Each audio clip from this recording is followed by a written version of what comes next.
Welcome back to the New World Next Week. I'm James Corbett of CorbettReport.com. I'm James Evan Pilato of MediaMonarchy.com, and you know, when the propaganda TV networks get to make new graphics for blank under attack, you'd know that you're in PSYOP territory. So on this episode 249 of New World Next Week, we're going to look at three angles of the latest Paris attacks, where the enemies of encryption have their knives drawn, and we could be seeing the end of the European project. But first, Putin calls out G20 nations for funding ISIS, and this is an article on tothedeathmedia.com. who notes if there's one thing Putin's a master at, it's his ability to gather and hold intel until it can be used for a strategic purpose. Some believe Putin holds disastrous intel on 9/11, and more recently, his info on MH17s being shot down by someone else kept the Dutch from crucifying Russia in the aftermath of that tragedy. So with all this in mind, it should come as no surprise that as the world rushes to follow Russia's lead, and finally eradicate ISIS, Putin announced during the recent G20 summit that upwards of 40 nations were culpable and responsible for funding and creating ISIS, including a number of member states within the G20 itself. Now, Western nations, of course, have a long history of speaking out of both sides of their mouths when it comes to war and geopolitics, and it's only been a little over a decade since countries like France and Germany were outed for their roles in funding Saddam Hussein, while Iraq was under UN sanctions during the Oil for Food program. And much more recently, France's one of their largest banks, Paribas, was cited for aiding Iran in their Oil for Gold scheme that went against ongoing U.S. sanctions. So, James, if we use the conspiratorial view of history, for me as a guy in America, France seems like they've been used for centuries by the powers that shouldn't be, whether they're a catalyst to something, a scapegoat, a bully, a target, and all usually in relation to the foreplay of World War. So are we already in World War III or perhaps World War IV now, James?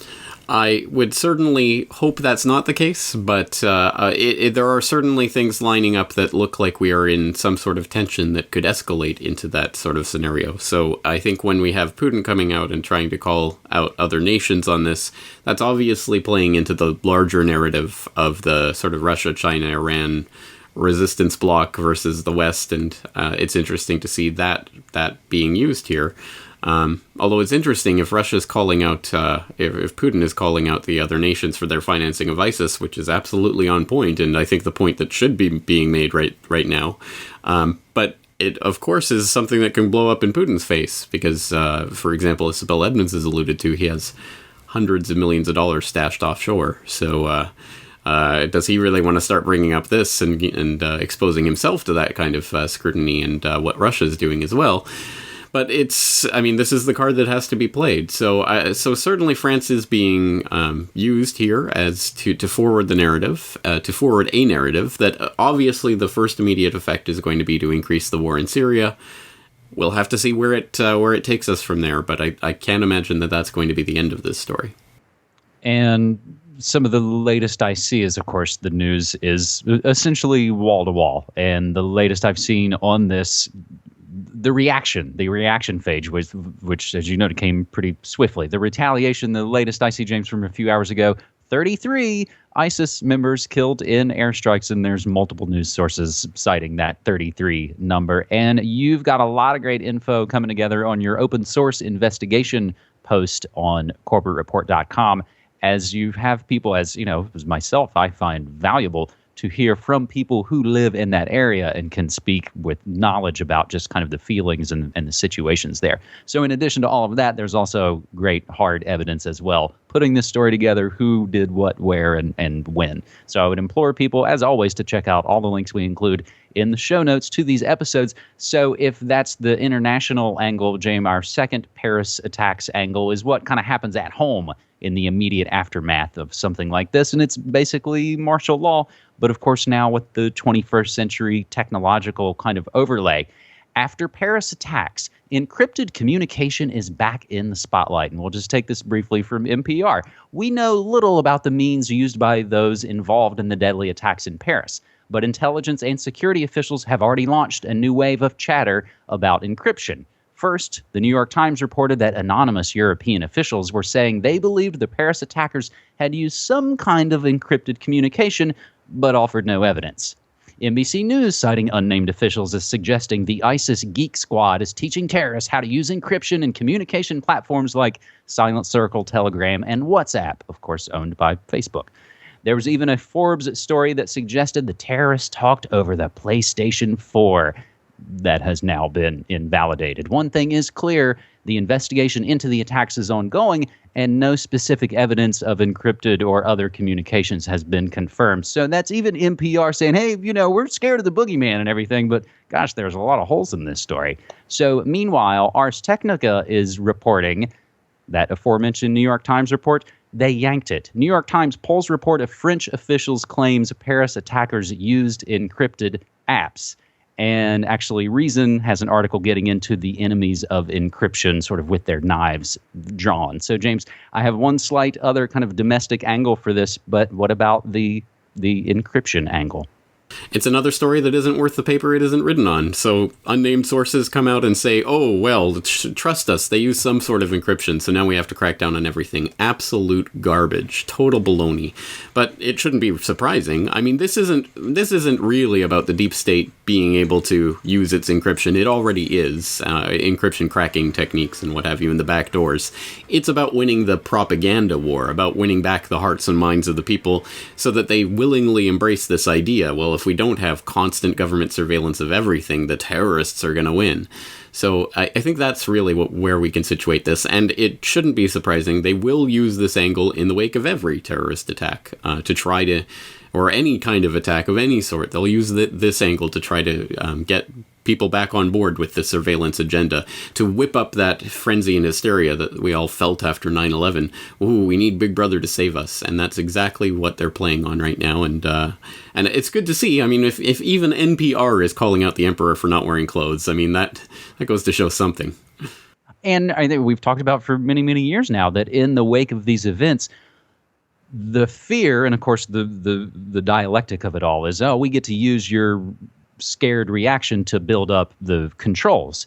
But when the fear sort of subsides, hey, there's still 10,000 troops outside, even though I don't feel like I'm under imminent attack and you guys have already blown up ostensibly the bad guys. So the other angle to this sort of domestic story, James, France deploys 10,000 troops to patrol streets in the wake of Paris attacks. These 10,000 soldiers will join the 7,000 already deployed after the January Charlie Hebdo killings. So these soldiers will be granted relatively unprecedented powers as Parliament and President Hollande look to amend the 1955 State of Emergency law, which was last used in 2005 when the government looked to silence anti-police brutality riots. Now, James, I think this is important, and this is actually from an article from the antimedia.org about France deploying troops, marking only the second time since the Second World War that the law has been enforced.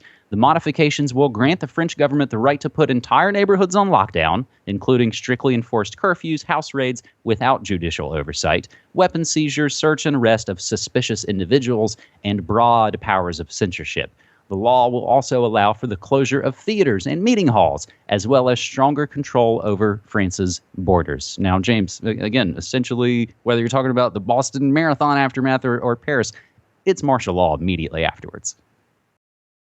Exactly right, yeah. Just lock down the towns and put the people under house arrest because anyone can be a terrorist. It's the logic of the terrorist situation and the terrorist meme, which is exactly why this is the meme and the war for the 21st century. And it works on both sides of the pond. I think that was the amazing, scary, frightening thing to kind of watch on this side. And actually, I was booked to go on with Jack Blood. We already had it booked, a week or so in advance. I was going to go on him Friday the 13th. By the time we had pretty much sat down and met up on Skype, hey, we were realizing what exactly was going on.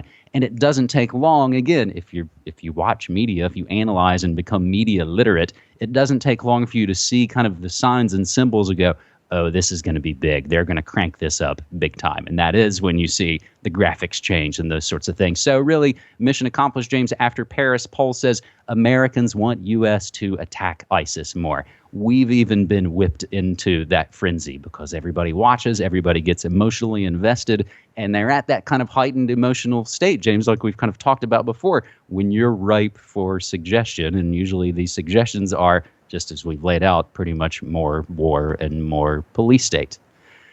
So having said all of that, James, is there any way we can weasel out a good news next week angle to this? We've been including good news on every episode of New World Next Week all through 2015. So if we can maybe take it from newstatesman.com, they had an article a little while ago, A Crisis Without End, the disintegration of the European project. So this is kind of tough. How do we explain the collapse of the possible European Union as a good thing, James?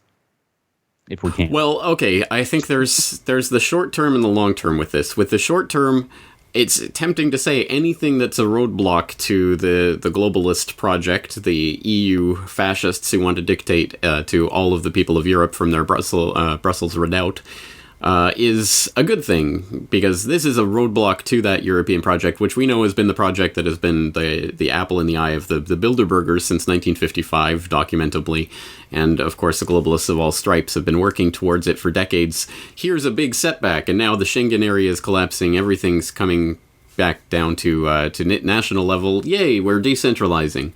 But I think, unfortunately, again, not unmitigated good news, if you look longer term, I can definitely see this being used jiu-jitsu style to say, oh, no, we don't need to shut down all these borders. What we need is the complete surveillance tracking control grid for the combined European Union area. What we need to do is further consolidate our control over Europe so that we have an integrated customs and border area so that we can track everything that comes in, everything that moves around in Europe. And they're going to use this for more control. So in the short term, yay, globalist roadblock. But in the longer term, I think this might turn into a even sort of globalist on steroid type project. Well, and I have links about the Schengen area, because I had to do research into that because I wasn't very familiar with it. Probably shouldn't get fully into that now, but it essentially looks like it was this area of, hey, once you pass the strict controls of getting in the scene, you can move around with all our friend nations. But that's if you're inside, it's easier to kind of move about. Now, of course, France is calling for getting rid of this because did they come from the migrants and the refugees and spies and Greek and all of these things? So yeah, you're right. In the short term, there is sort of the roadblock. But I think the other, if I can kind of squeeze in other possible good news, is that, as we noted earlier, if even NPR are going, this kind of story stinks.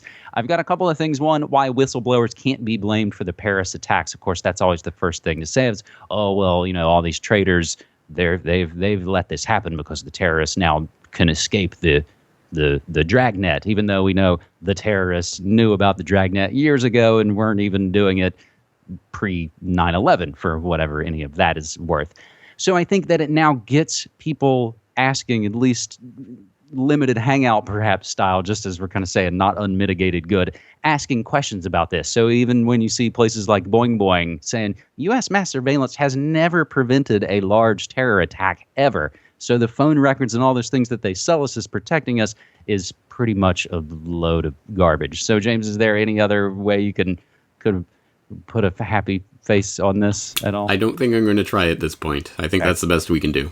That's probably the best we can do. So we will wrap up with a few other headlines, James, because the world continues to turn and there are other things going on that don't involve Paris, although you wouldn't know it if you switched on the propaganda networks. So, right, Nigerian flags all around for everybody for support, moral outrage and stuff.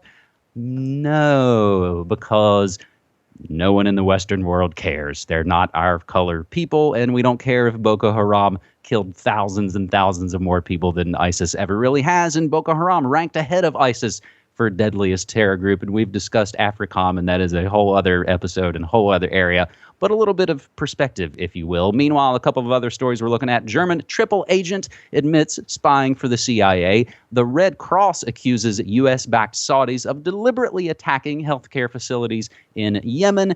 And alarm, as patients shun the flu jab. So I'll implore people to keep using hashtag New World next week. And James, next week's episode will be our 250th, and it'll also be Thanksgiving and Black Friday. So with that, I'll just say, check out my MediaMonarchy.com/feed for all my latest interviews and music and so much more. James? That's right. And of course, YouTube.com/MediaMonarchy for your upcoming YouTube updates as well.